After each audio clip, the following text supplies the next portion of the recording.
आता बातमी अमरावतीमधून येते आहे। अमरावतीत रात्री तुफान दगडफेक झाली आहे। यातिका आनंद महाराज यांनी केलेल्या एका वादग्रस्त वक्तव्याचे अमरावतीत पडसाद उमटले। यातिकानंद महाराज यांच्या विरुद्ध तक्रार सुद्धा दाखल करण्यासाठी काही जण नागपुरी पोलीस ठाण्यात पोहोचले होते। पोलिसांकडून एफआयआर लिहिण्यास उशीर झाल्याने संतप्त जमावाने पोलीस ठाण्यावरच दगडफेक केली आहे। दरम्यान जमावाला पांगवण्यासाठी पोलिसांनी अश्रुधुराच्या नळकांडा फोडल्या। दगडफेकीत 10 पेक्षा अधिक पोलीस जखमी झाले। सध्या परिस्थिती नियंत्रणात असून तणावपूर्ण शांतता आहे।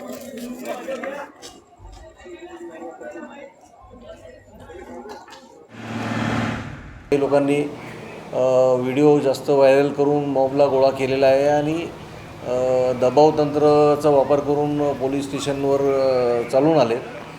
जे पोलीस अधिकारी आणि कर्मचारी त्यांना समजून सांगत होते की इथून परत जा, त्यांच्यावर अचानक दगडफेक सुरू केली आणि संपूर्ण परिसरात त्याच्यामुळे धावपळ सुरू झाली।